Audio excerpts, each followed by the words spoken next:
नमस्कार दोस्तों, स्वागत है आप सभी लोगों का Sonu study classes YouTube channel में। दोस्तों मैं आप लोगों को NCERT book class 10th Sanskrit chapter 3 Mewar मुकुट खंड काव्य।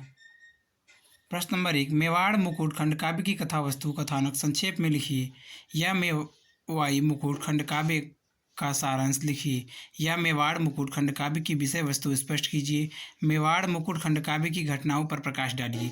या मेवाड़ मुकुट खंड काव्य के प्रथम और द्वितीय सर्ग की कथा लिखिए। उत्तर, गंगारत्न पांडे द्वारा रचित मेवाड़ मुकुट खंड काव्य में महाराणा प्रताप के त्याग, शौर्य, साहस एवं बलिदान पूर्ण जीवन के एक मार्मिक कालखंड का चित्रण है। स्वतंत्रता प्रेमी प्रताप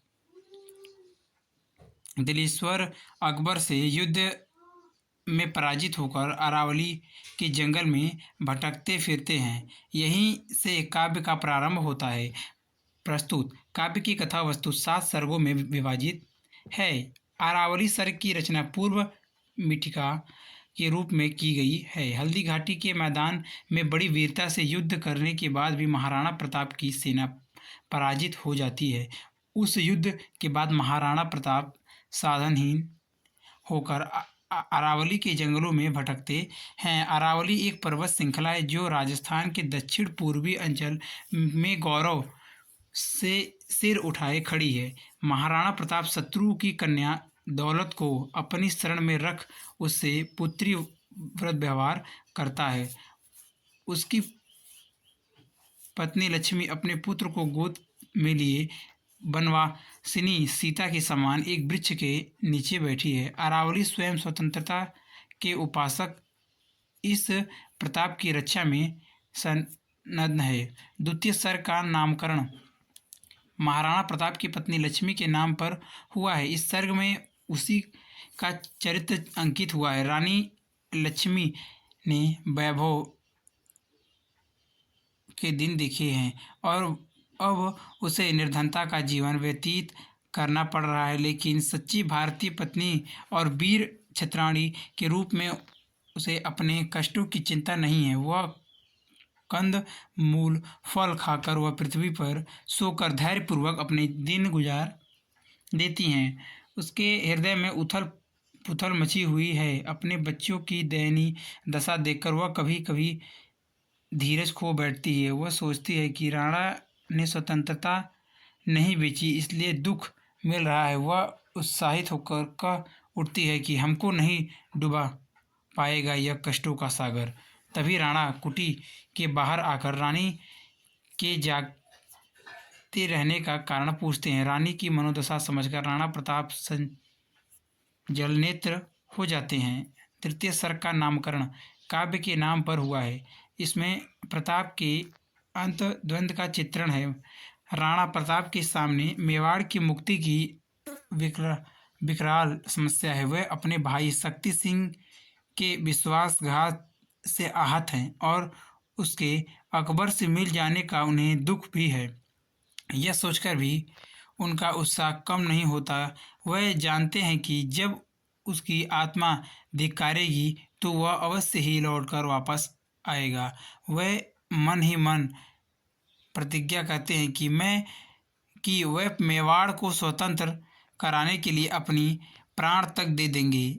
वे चेतक की भक्ति तथा शत्रु पक्ष की कन्या दौलत के विषय में भी विचार करते हैं तथा अनायास दौलत से मिलने के लिए चल देते हैं। चतुर्थ सर्ग का नामकरण बालिका दौलत के नाम पर हुआ है। दौलत अकबर के मामा की बेटी है। वह पर्णकुटी के पीछे एक वृक्ष की छाया में बैठी अपने विगत जीवन के बारे में विचार करती हुई कहती है कि उस भोग विलास भरे जीवन में कटुता ही थी, प्रीति नहीं। अकबर के साम्राज्यवाद की लिप्सा उसके कोमल हृदय में घृणा के बीज बो देती है। किंतु राणा प्रताप के प्रति उसके विचार पिता जैसी श्रद्धा से युक्त राणा के भाई शक्तिसेन पर दौलत का मन आकृष्ट है। किंतु वह राणा के सम्मुख अपनी कहानी कहकर उनके दुख को और नहीं बढ़ाना चाहती। वह शक्ति सिंह और प्रताप की तुलना करती हुई कहती है कि ये सूर्य है,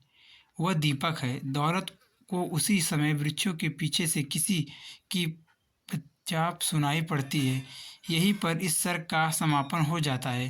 पंचम सर्ग का शीर्षक चिंता है। दौलत के पास पहुंचकर राणा उसके एकांत चिंतन का कारण पूछते हैं। दौलत अपने को परम सुखी और निश्चित बताती हुई स्वयं राणा की रात दिन चिंतित रहने को ही अपनी चिंता का कारण बताती है। इसी प्रसंग में राणा प्रताप कहते हैं कि वह रानी लक्ष्मी की आंखों में आंसू देखकर कुछ विचलित हैं।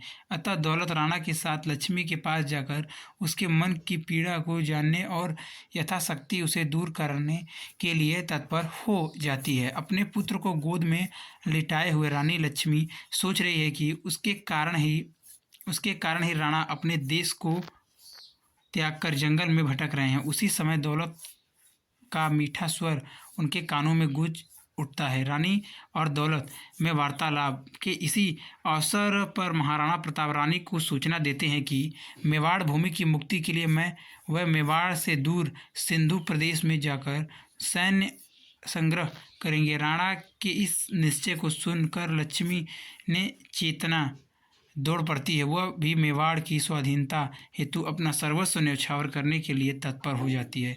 छठे सर्ग का शीर्षक पृथ्वीराज सर्ग है। दीक्षित क्षितिज में अरुणा भाव फैल जाने पर राणा सभी को यात्रा के लिए तैयार कर देते हैं। उसी समय एक अनुचर अकबर के दरबारी कवि पृथ्वीराज का पत्र लाकर राणा को देता है। वह पत्र पढ़कर पृथ्वीराज से मिलने जाते हैं। पृथ्वीराज अपने और अपने जैसे अन्य राजपूत नरेशों के स्वार्थपूर्ण व्यवहार पर दुख प्रकट करते हुए कहते हैं कि उन्होंने अपनी राजपूती मर्यादा को भूलकर अकबर के साथ दिया था। अब हम अकबर से प्रतिशोध लेकर मेवाड़ को पुनः प्राप्त करेंगे। पृथ्वीराज यह भी बताता है कि भामाशाह सेना का प्रबंध करने के लिए साधन प्रस्तुत करेंगे। सप्तम सर्ग का शीर्षक भामाशाह के नाम पर है। राणा प्रताप एकांत में बैठकर बदलती हुई परिस्थिति पर विचार करते हैं। उसी समय भामाशाह पृथ्वीराज के साथ आकर जय जयकार करते हुए नतमस्तक हो जाते हैं। भामाशाह अपने पूर्वजों द्वारा संचित अपार निधि राणा के चरणों में अर्पित करना चाहते हैं, परंतु राणा प्रताप दी हुई वस्तु को वापस लेना मर्यादा के अनुकूल नहीं मानते। प्रताप का यह वचन सुनकर भामाशाह कहता है कि क्या यह प्रत्येक नागरिक का पावन कर्तव्य नहीं है कि वह देश के लिए अपना सब कुछ न्यौछावर कर दे।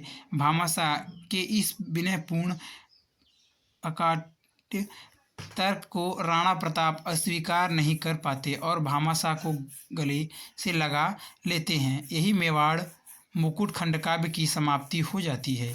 प्रश्न नंबर 2, मेवाड़ मुकुट खंडकाव्य के प्रथम सर्ग अरावली का सारांश कथा संक्षेप में लिखिए। या मेवाड़ मुकुट के अरावली सर्ग की कथा प्रस्तुत कीजिए। उत्तर, अरावली सर्ग की रचना पूर्व मीठिका के रूप में की गई है। हल्दी घाटी के मैदान में बड़ी वीरता से युद्ध करने के बाद भी महाराणा प्रताप की सेना पराजित हो जाती है।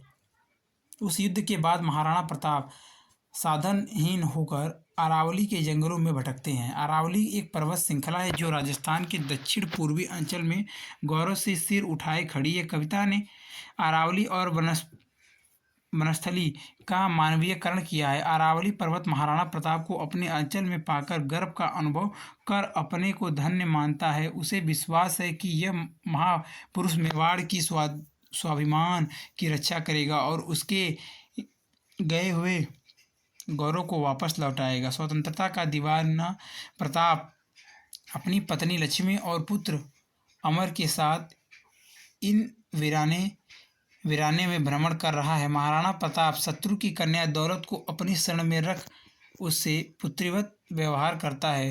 वन के पशु एवं कोल किरात आदि वन्य जातियां ही अब मानो उनके प्रजाजन हैं। उनकी पत्नी लक्ष्मी अपने पुत्र को गोद में लिए वनवासिनी सीता के समान एक वृक्ष के नीचे बैठी है। अरावली स्वयं स्वतंत्रता के उपासक इस प्रताप की रक्षा में संबंध है। प्रश्न नंबर 3, मेवाड़ मुकुट खंडकाव्य के लक्ष्मी सर्ग द्वितीय सर्ग की कथा संक्षेप में लिखिए या मेवाड़ मुकुट खंडकाव्य के द्वितीय सर्ग का सारांश कथानक लिखिए। उत्तर। सर्ग द्वितीय सर्ग का नामकरण महाराणा प्रताप की पत्नी लक्ष्मी के नाम पर हुआ है। इस सर्ग में उसी का चरित्र अंकित हुआ है। रानी लक्ष्मी ने वैभव के दिन देखे हैं और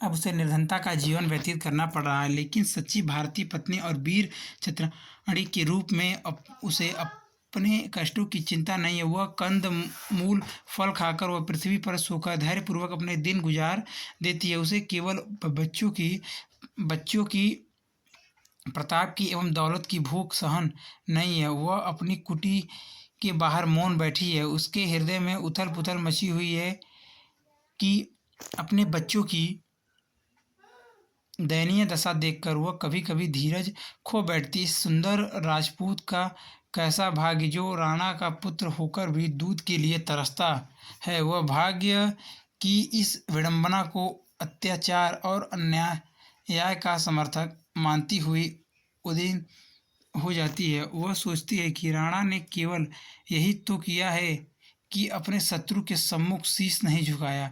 इसी अपराध के कारण उन्हें वन वन भटकना पड़ रहा है। हमने स्वतंत्रता नहीं बेची, इसलिए दुख मिल रहा है।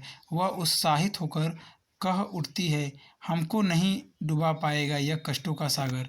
तभी राणा कुटी के बाहर आकर रानी के जागते रहने का कारण पूछते हैं। रानी कुछ नहीं कहती हुई कुटी के भीतर चली जाती है। रानी की मनोदशा समझकर राणा प्रताप सजल नेत्र हो जाते हैं। प्रश्न नंबर 4, मेवाड़ मुकुट के प्रताप सर्ग की कथा संक्षेप में लिखिए या मेवाड़ मुकुट खंडकाव्य के तृतीय का सर्ग का कथा सारांश लिखिए या मेवाड़ मुकुट खंडकाव्य के तृतीय सर्ग प्रताप सर्ग पर प्रकाश डालिए।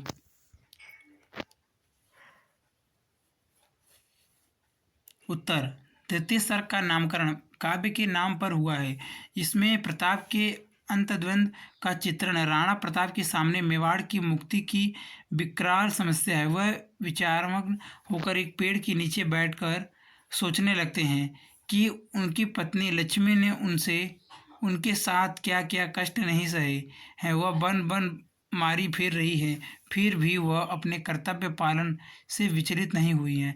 मुझे भी अपना कर्तव्य पालन करना चाहिए। वह अपने भाई शक्ति सिंह के विश्वासघात से आहत हैं और उनके अकबर के मेल जाने का उन्हें दुख भी है।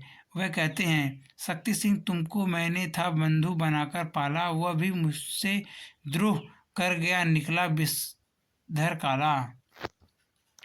यह सोचकर भी उसका उत्साह कम नहीं हुआ।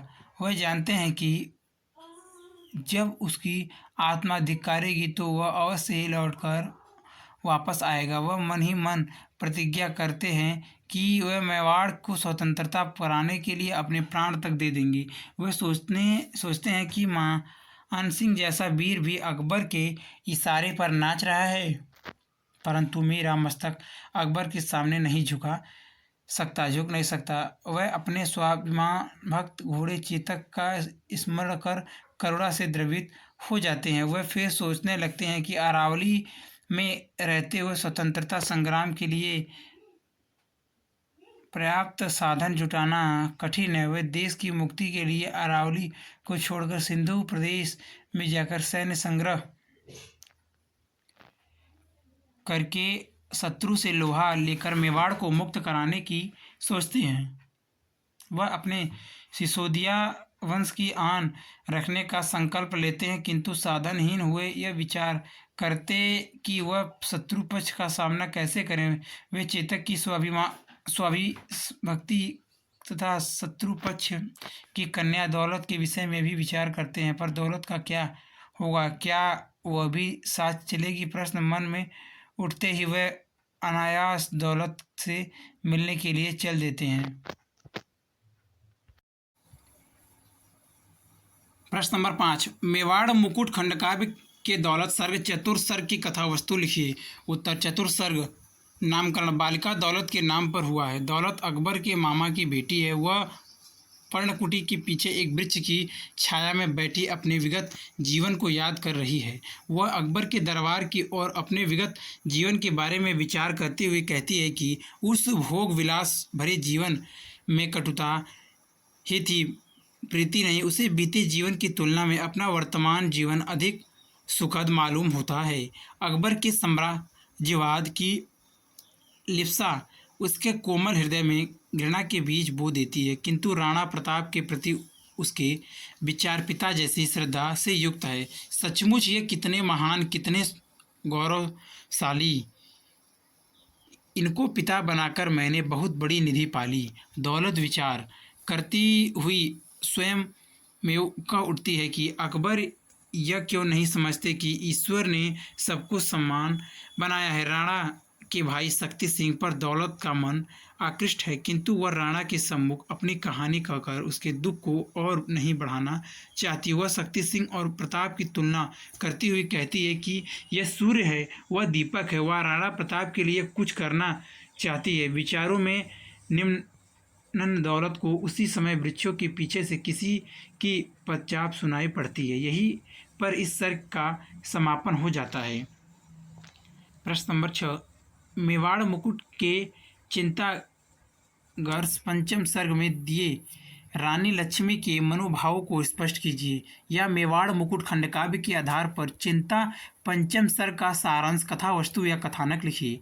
उत्तर, दौलत के पास पहुंचकर राणा उसके एकांत चिंतन का कारण पूछते हैं। दौलत अपने को परम सुखी और निश्चय बताती हुई स्वयं राणा की रात दिन चिंतित रहने की को ही अपनी चिंता का कारण बताती है। राणा उसे प्यार से कहते हैं, तूने तो आकर किए मुखर सोए थे जो स्वर मौन यहाँ। इसी प्रसंग में राणा प्रताप कहते हैं कि वह रानी लक्ष्मी की आंखों में आंसू देखकर कुछ विचलित हैं। रानी लक्ष्मी के धीर गंभीर स्वभाव की बात कहते हुए दौलत कहती है कि वह अपने मन की गहराई में सारे दुखों को इस प्रकार समाहित रखती है कि किसी को उनके दुखी होने का पता नहीं लग पाता। उनकी आंखों में आंसू होने का अर्थ निश्चित ही कोई असामान्य घटना है। अतः दौलत राणा के साथ लक्ष्मी के पास जाकर उसके मन की पीड़ा को जानने और यथाशक्ति उसे दूर करने के लिए तत्पर हो जाती है। अपने पुत्र को गोद में लिटाए हुए रानी लक्ष्मी सोच रही है कि उसके कारण ही राणा अपने देश को त्याग कर जंगल में भटक रहे हैं। उसके मानस में हल्दी घाटी के युद्ध स्थल में चेतक पर सवार होकर वीरों का आह्वान करते हुए राणा प्रताप का चित्र अंकित हो जाता है। उसी समय दौलत का मीठा स्वर है, किस चिंता में एकाकी बैठी हो चुपचाप, एकाकी बैठी हो चुपचाप, इधर कानों में गूंज उठती है। रानी और दौलत के वार्तालाप के इसी अवसर पर महाराणा प्रताप रानी को अपने निश्चय ही सूचना देते हैं कि मेवाड़ भूमि की मुक्ति के लिए कुछ समय के लिए वह मेवाड़ से दूर सिंधु प्रदेश में जाकर सैन्य संग्रह करेंगे और या तो वह सफल होंगे या मिट जाएंगे। राणा के इस निश्चय को सुनकर लक्ष्मी में चेतना दौड़ पड़ती है। क्षत्राणी होने के कारण वह भी मेवाड़ की स्वाधीनता हेतु अपना सर्वस्व न्यौछावर करने के लिए तत्पर हो जाती है। तत्पश्चात अगले दिन प्रायः ही स्थान करने का निश्चय हो जाता है। प्रश्न नंबर 7, मेवाड़ मुकुट खंडकाव्य के आधार पर कवि पृथ्वीराज और राणा प्रताप के बीच हुई वार्तालाप का सारांश लिखिए। या खंडकाव्य के पृथ्वीराज सर्ग षष्ठ सर्ग का कथानक संक्षेप में लिखिए। या मेवाड़ मुकुट खंडकाव्य के पृथ्वी सर्ग का सारांश लिखिए। या मेवाड़ मुकुट खंडकाव्य के छठवें सर्ग का कथानक लिखिए। उत्तर, क्षितिज में अरुणा भाव फैल जाने पर राणा सभी को यात्रा के लिए तैयार कर देते हैं। उसी समय एक अनुचर अकबर के दरबारी कवि पृथ्वीराज का पत्र लाकर राणा को देता है। वह पढ़कर पृथ्वीराज से मिलने जाते हैं। पृथ्वीराज अपने और अपने जैसे अन्य राजपूत नरेशों के स्वार्थपूर्ण व्यवहार पर दुख प्रकट करते हुए कहते हैं कि उन्होंने अपनी राजपूती मर्यादा को भूलकर अकबर का साथ दिया था। वहाँ तुच्छ स्वार्थ के कारण उनका स्वाभिमान, स्वतंत्र प्रेम और जातीय गौरव सभी कुछ नष्ट हो गया है। अब हमने अपट रहित मन से यह स्वीकार किया है कि हम आपको साधनहीन बन बन भटकने नहीं देंगे। हमें आपके भुजबल पर भरोसा है। अब हम अकबर से प्रतिशोध लेकर मेवाड़ को पुनः प्राप्त करेंगे। जब राणा प्रताप अपने साधनहीन होने की बात कहते हैं तब पृथ्वीराज बताता है कि भामाशाह सेना का प्रबंध करने के लिए साधनों को प्रस्तुत करेंगे। यह सूचना देकर और राणा प्रताप की आज्ञा लेकर वे भामाशाह को बुलाने चले जाते हैं। प्रश्न नंबर 8, मेवाड़ मुकुट के 7वें सर्ग भामाशाह का सारांश लिखिए। या मेवाड़ मुकुट खंडकाव्य के आधार पर राणा प्रताप और भामाशाह के मध्य हुई वार्तालाप का वर्णन कीजिए। या मेवाड़ मुकुट खंडकाव्य में वर्णित किस घटना ने आपको सबसे अधिक प्रभावित किया है, उदाहरण देकर समझाइए। या मेवाड़ मुकुट खंडकाव्य मेवाड़ की स्वाधीनता का संग्राम था, इस उक्ति पर प्रकाश डालिए। उत्तर, राणा प्रताप एकांत में बैठकर बदलती हुई परिस्थिति पर विचार करते हैं। उन्हें लगता है कि उनके जीवन पथ में नियमित और नया मोड़ लाना चाहती है। तभी तो अकबर के मित्र कभी उसकी खोज करते हुए भामाशाह के साथ अरावली में आ पहुंचते हैं। उसी समय भामाशाह पृथ्वीराज के साथ आकर जय जयकार करते हुए नतमस्तक हो जाते हैं। भामाशाह अपने पूर्वजों द्वारा संचित अपार निधि राणा के चरणों में अर्पित करना चाहते हैं, परंतु राणा प्रताप क्षत्रिय होकर पराया धन स्वीकार करना अपने कुल की मर्यादा के विपरीत मानते हुए उसे लेने से इनकार कर देते हैं। भामाशाह निवेदन करता है कि वह राजवंश की दी हुई संपत्ति ही राजवंश की सेवा में अर्पित कर रहा है, परंतु राणा प्रताप दी हुई वस्तु को वापस लेना मर्यादा के अनुकूल नहीं मानते। राजवंश ने जिसको जो कुछ दिया न वापस लूंगा, शेष प्राण है, अभी देश हित हंस हंसकर होम कसंगा। प्रताप का यह वचन सुनकर भामाशाह कहता है कि क्या देश हित में त्याग और बलिदान का अधिकार केवल राजवंश को ही है? क्या यह प्रत्येक नागरिक का पावन कर्तव्य नहीं है कि वह देश के लिए अपना सब कुछ न्यौछावर कर दे? भामाशाह के इस विनयपूर्ण आकाट तर्क को राणा प्रताप अस्वीकार नहीं कर पाते और एक क्षण को मौन रह जाते। फिर भामाशाह को गले से लगा लेते हैं। भामाशाह के समर्पण को स्वीकार कर राणा प्रताप तुरंत सैन्य संग्रह के लिए तत्पर हो जाते हैं। अब मेवाड़ की मुक्ति का स्वप्न उन्हें साकार होता दिखाई देने लगता है। यही मेवाड़ मुकुट खंडकाव्य की समाप्ति हो जाती है। प्रश्न नंबर 9, मेवाड़ मुकुट खंडकाव्य के आधार पर महाराणा प्रताप खंडकाव्य के नायक का चरित्र चित्रण कीजिए। या मेवाड़ मुकुट खंडकाव्य के नायक कौन है, उनके चरित्र की 3 विशेषताओं का उल्लेख कीजिए। या मेवाड़ मुकुट खंडकाव्य के जिन पात्र ने आपको सर्वाधिक प्रभावित किया है उनका चरित्रांकन कीजिए। या महाराणा प्रताप भारतीय इतिहास के एक ऐसे महापुरुष है जिनसे जातीय स्वाभिमान, देश प्रेम व स्वाधीनता के लिए सर्वस्व बलिदान की सीख राष्ट्र की पीढ़ियां निरंतर ग्रहण करती रहेंगी। मेवाड़ मुकुट के आधार पर स्पष्ट कीजिए। या मेवाड़ मुकुट के आधार पर राणा प्रताप के चरित्र की विशेषताओं पर प्रकाश डालिए। या मेवाड़ मुकुट के नायक के त्याग और पराक्रम का वर्णन कीजिए। या मेवाड़ मुकुट खंडकाव्य के आधार पर राणा प्रताप के योगदान का उल्लेख कीजिए। उत्तर, महाराणा प्रताप मेवाड़ मुकुट खंडकाव्य के नायक है। कवि ने इस काव्य में भारतीय इतिहास के विख्यात महापुरुष महाराणा प्रताप के त्याग, संघर्ष, देशभक्ति, उदारता और बलिदान का चित्रण किया है। वह हल्दी घाटी के युद्ध में अकबर से पराजित होकर अरावली के सघन वनों में भटकते हुए भी अपनी प्यारी मातृभूमि मेवाड़ की स्वतंत्रता के लिए साधन की खोज करते रहते हैं। राणा प्रताप के इन गुणों को अपनाने हेतु प्रेरित करना ही कवि का उद्देश्य रहा है। महाराणा प्रताप के चरित्र में निम्नलिखित विशेषताएं हैं। नंबर 1, स्वतंत्रता प्रेमी, स्वतंत्रता के प्रति प्रेम प्रताप के रोम रोम में व्याप्त है। भारत के सभी शासक अकबर की शक्ति के कारण उसकी अधीनता स्वीकार कर लेते हैं, परंतु अब जब तक सांस है स्वतंत्र रहूँगा, दास नहीं हो सकता कहते हुए पराधीनता स्वीकार नहीं करते और पराजित होकर अरावली की पहाड़ियों में भटकते रहते और मातृभूमि की स्वतंत्रता के लिए युक्ति सोचते रहते हैं। मैं मातृभूमि को अपनी पुनः स्वतंत्र कराऊं या स्वतंत्रता की वेदी पर लड़ता हुआ मरुसंगा। नंबर 2, देश प्रेम, देशभक्त प्रताप के देश प्रेम कूट कूट कर भरा हुआ है। वह मेवाड़ की मुक्ति के लिए अरावली की घाटियों में भटकते हुए भी अपने कर्तव्य से विमुख नहीं होते हुए अपना सर्वस्व गंवाकर भी मातृभूमि की रक्षा के लिए कुसंग कृत संकल्प हैं। उन्हें मेवाड़ से, वहाँ की धरती से, नदी पर्वतों से और वनों मैदानों से भी असीम प्यार है। वे देश की स्वतंत्रता व सेवा का आमरण व्रत लिए हुए हैं। मैं स्वदेश के हित जीवित हूँ, उसके लिए मरूंगा। नंबर 3, उदार और भावुक हृदय। प्रताप का हृदय अत्यधिक उदार है। वह शत्रु की कन्या दौलत को भी पुत्रवत पालते हैं। अपने भाई शक्ति सिंह के अकबर से मिल जाने पर भी वह उसे उसकी मूर्खता ही मानते हैं और उसे क्षमा कर देते हैं। उसके शब्दों से भाई के प्रति उसकी सहृदयता झलकती है। मेरा ही है, मुझसे दूर कहाँ जाएगा। इसी प्रकार घोड़े चेतक की मृत्यु पर वह बहुत शोक विवल हो उठते हैं। वह अकबर के मित्र पृथ्वीराज और भामाशाह से भी आत्मीयता से मिलते हैं। नंबर 4, स्वाभिमानी। राणा प्रताप में क्षत्रियोचित स्वभाविवान विद्यमान, इसलिए भामाशाह के द्वारा सैन्य संगठन के लिए दिए जाने वाले अपरिमार्जित धन को स्वीकार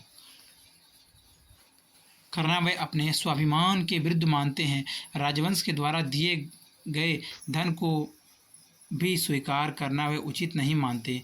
राजवंश ने जिनको जो कुछ दिया न वापस लगा, शेष प्राण है अभी देश हित हस हस होम करूँगा। महाराणा प्रताप की नस नस में स्वाभिमान समाया हुआ है।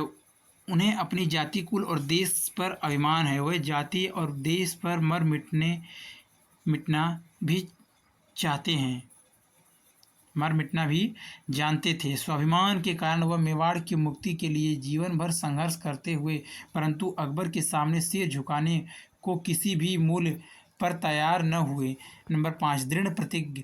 राणा प्रताप दृढ़ प्रतिज्ञ हैं। वह अपने संकल्प को बार बार दोहराते हैं। वह प्रतिज्ञा करते हैं कि जब तक शरीर में श्वास है, मेवाड़ की भूमि को स्वतंत्र करने का प्रयास करता रहूँगा। जब तक तन में प्राण लड़ेगा, पल भर चैन न लेगा। सूर्य चंद्र टल जाए किंतु व्रत उसका नहीं टलेगा। राणा प्रताप अपने संकल्प को पूरा करने के लिए सिंधु देश में जाकर धन और सैन्य संग्रह करना चाहते हैं और अपनी प्रतिज्ञा को कार्य रूप देने के लिए सदैव चिंतित रहते हैं।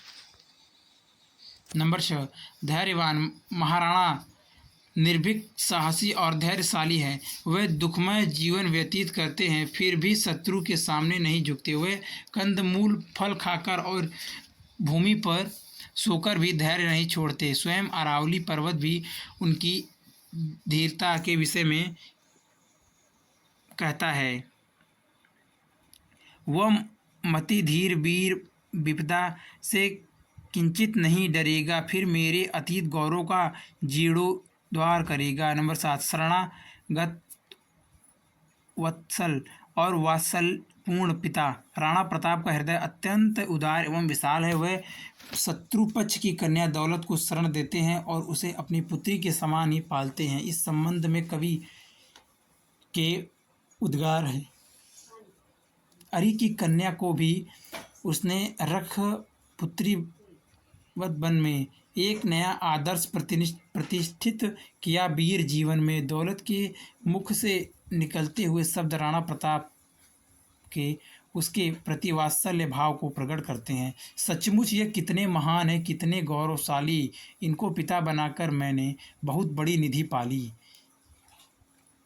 नंबर 8, पराक्रमी। महाराणा प्रताप के व्यक्तित्व की ओजस्वी दार्शनिक है। वह युद्ध स्थल में शत्रुओं को धराशायी करने में पूर्ण सक्षम है। वह अपरिमित सैन्य शक्ति संपन्न अकबर से युद्ध करते हैं तथा उनकी सेना के दांत खट्टे कर देते हैं।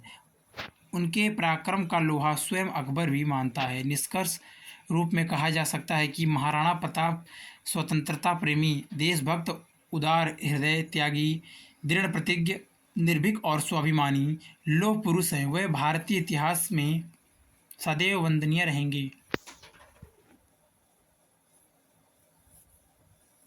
प्रश्न नंबर 10, मेवाड़ मुकुट खंड काव्य के आधार पर भामाशाह का चरित्र चित्रण कीजिए।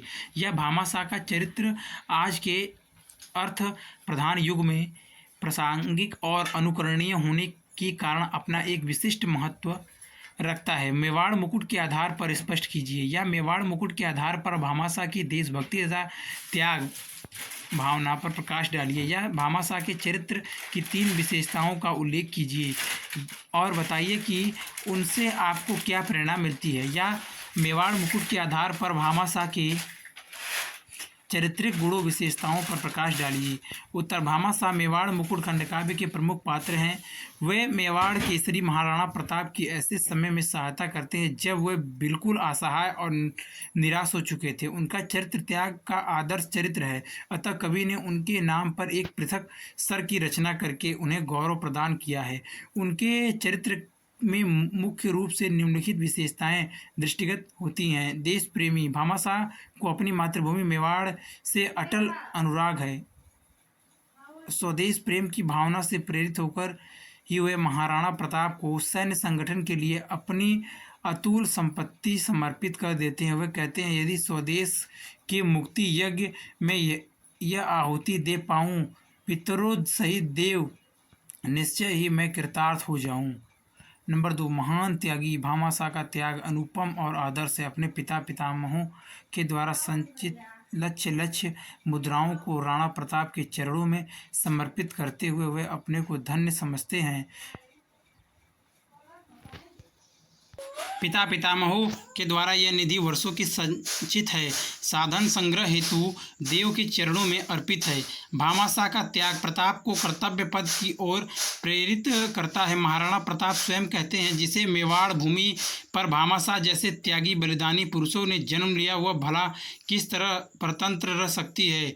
नंबर 3, राजवंश में निष्ठा, भामाशाह की राजवंश में निष्ठा है। वह राणा प्रताप से कहते हैं कि हमने सारी संपदा राजवंश से ही प्राप्त की है, राजवंश से ही प्रसाद से श्री संपन्न बने हम। वह अपने को राज्य का सेवक और सारी संपदा को राज्य की ही मानते हुए इस संपदा को उपयोग राज्य की रक्षा के लिए किए जाने को उचित ठहराते हैं। नंबर 4, तर्कशील, भामाशाह उत्कृष्ट तार्किक व्यक्ति हैं। इनमें बुद्धि और तर्क का मणिकाचय योग है। प्रताप द्वारा धन अस्वीकार करने पर वे स्पष्ट तर्क देते हुए कहते हैं, देश हित में त्याग और बलिदान का अधिकार केवल राजवंश को ही नहीं वरन यह प्रत्येक नागरिक का कर्तव्य है कि वह देश के लिए अपना सर्वस्व न्यौछावर कर दे। यहाँ जो कुछ जिस किसी के पास है वह स्वदेश का है, उसके ऋण से उत्तीर्ण करे। जो वह धन देव कहा है, तन मन धन जीवन सब उसका, अपना कुछ न यहाँ है। नंबर 5, विनयशील, भामाशाह अत्यंत विनम्र हैं। वह अपने पूर्वजों के द्वारा संचित निधि को बड़े विनय भाव से राणा के चरणों में अर्पित करते हुए कहते हैं, वह अधिकार देव सबका है, यह कर्तव्य सभी का, सबको जान चुकाना है ऋण मेवाड़ी माटी का। भामाशाह राणा प्रताप को देव और अपने को उनका सेवक बताते हुए उस संप्रदा को स्वीकार करने के लिए विनय पूर्वक याचना करते हैं। नंबर 6, उत्साहित एवं प्रेरक, भामाशाह एवं उत्साहित व्यक्ति हैं। प्रथम मिलन में ही वे राणा प्रताप का उत्साह बढ़ाते हैं तथा उनको मेवाड़ की रक्षा हेतु प्रेरित करते हैं। भामाशाह के प्रेरणात्मक शब्द ही राणा प्रताप के निराश मन में आशा का संचार करते हैं। अभिजीत है, विजयी भी होंगे। देव शीघ्र निसंशय मातृभूमि होगी स्वतंत्र, फिर हम होंगे फिर निर्भय। निष्कर्ष रूप से कहा जा सकता है कि भामाशाह और देश प्रेम और त्याग अनुपम है। वह तर्कशील, विनयशील और राजवंश में निष्ठा रखने वाले धनी पुरुष हैं। भामाशाह जैसा त्याग और आदर्श विश्व इतिहास में दुर्लभ है। प्रश्न नंबर 11, मेवाड़ मुकुट खंडकाव्य के आधार पर पृथ्वीराज का चरित्र चित्रण कीजिए। उत्तर, पृथ्वीराज अकबर के दरबारी कवि हैं और अकबर के मित्र भी। पहले वे राणा प्रताप के विरुद्ध राजा मानसिंह के पक्ष में रहते हैं, किंतु जब अकबर उनके भी कुछ कुल की लाज लूटने लगता है तब उनका रक्त खौलता है और वह आकर महाराणा प्रताप से मिलते हैं और उनके प्रार्थना करते हैं कि वह राजपूतों की लाज बचाएं। मेवाड़ मुकुट खंडकाव्य में उनके चरित्र की निम्नलिखित विशेषताएं प्रकट होती हैं। नंबर 1, महाराणा प्रताप के प्रति श्रद्धा। पृथ्वीराज राणा प्रताप के प्रति अत्यधिक श्रद्धा भाव रखते हैं। जैसे ही महाराणा प्रताप को देखते हैं वे दोनों हाथ उठाकर उनकी जय जयकार करते हैं। वह कहते हैं कि वह सिसोदिया कुलभूषण है, मेवाड़ का कड़कड़ उनका यशोगान कर रहा है। नंबर 2, पक्षपात की भावना। पृथ्वीराज पक्षपात की भावना से युक्त हैं। जब राणा प्रताप उनसे क्रोध, घृणा और व्यंग की भाषा में बोलते हैं तब पृथ्वीराज सब कुछ शांतिपूर्वक सुनते हैं और फिर सच्चे हृदय से अपनी पिछली गलतियों के लिए पश्चाताप करते हैं तथा अपने आप को अकबर का चरण कहकर संबोधित करते हैं। यह अकबर का चरण अपने जीवन की निधि खोकर आया चरण शरण राणा की आज पाप निज धोकर। पृथ्वीराज का दुख देखकर महाराणा प्रताप को हृदय पिघल जाता हुआ कहते हैं कि पृथ्वीराज का पश्चाताप राजपूतों की जागृति का शुभ लक्षण है। नंबर 3, प्रतिशोध की भावना से दग्ध पृथ्वीराज के मन में अकबर के प्रति प्रतिशोध की भावना प्रज्वलित है। जब राणा प्रताप पृथ्वीराज से पूछते हैं कि अब वह हाथ पर हाथ रखकर बैठना चाहते हैं अथवा अकबर से प्रतिशोध लेना चाहते हैं, जब पृथ्वीराज प्रतिशोध की भयंकर भावना से भरकर कह उठते हैं, बोले कहाँ प्रतिशोध, मात्र प्रतिशोध लक्ष्य अब मेरा, उसके हित ही लगा रहा हूँ अरावली का फेरा।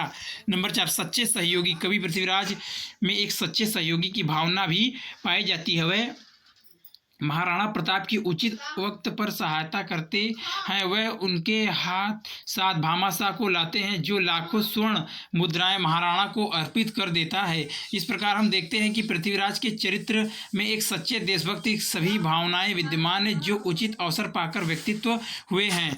प्रश्न नंबर 12, मेवाड़ मुकुट खंडकाव्य के आधार पर लक्ष्मी का चरित्र चित्रण कीजिए, या मेवाड़ मुकुट खंडकाव्य के आधार पर किसी नारी पात्र की चारित्रिक विशेषताओं को लिखिए। उत्तर, लक्ष्मी महाराणा प्रताप की सच्चे अर्थों में उनकी अर्धांगिनी है। वह भी महाराणा प्रताप के साथ वन वन भटक रही हैं और उनकी समान ही कष्ट सह रही हैं। प्रस्तुत खंडकाव्य में उनके चरित्र की निम्नलिखित विशेषताएं प्रकट होती हैं। नंबर 1, मानसिक संघर्ष। लक्ष्मी इतने कष्ट झेलती है कि मानसिक संघर्ष के कारण उन्हें अनेक प्रकार की शकाएं होने लगती हैं। वह सोचती हैं कि कर्म योग की बातें करना कोरा आदर्श है, वास्तव में भोग ही सच्चा जीवन संदर्भ है। संसार में दयावान तथा सविचार वाले व्यक्ति दुख भोगते हैं और कुमार्ग पर चलने वाले सफलता प्राप्त करते हैं। नंबर 2, महाराणा प्रताप के लिए अपार श्रद्धा। लक्ष्मी के हृदय में महाराणा के लिए अपार श्रद्धा। वह कहती हैं कि उनका एकमात्र अपराध यही है कि उन्होंने कभी अत्याचारी के आगे सिर नहीं झुकाया, अपने धर्म और स्वाभिमान को नहीं बेचा और दासता का जीवन स्वीकार नहीं किया। इसके कारण ही उन्हें इतने कष्ट झेलने पड़ रहे हैं, किंतु उनकी आत्मा महान है और इससे उन्हें संतोष प्राप्त होता है। वास्तव में लक्ष्मी को यही खेद है कि निर्दोष होते हुए भी महाराणा इतना कष्ट भोग रहे हैं। नंबर 3, पर दुख कातरता। लक्ष्मी स्वयं कष्ट सह सकती है, दूसरों कि कष्ट उससे नहीं देखे जाते। वह कहती है कि यदि वह अकेली होती तो उसे भूखे रहने की कोई चिंता न थी, किंतु उसमें अमर दौलत की राणा जी को भूखे रहना ही नहीं देख जाता। नंबर 4, उदार हृदयता। लक्ष्मी का हृदय विशील और संकीर्ण सांप्रदायिक विचारों से परे है। अकबर की ममेरी बहन दौलत उसके साथ आकर रहने लगती है, वह उसको उतना ही स्नेह करती जितना अपने पुत्र अमर को।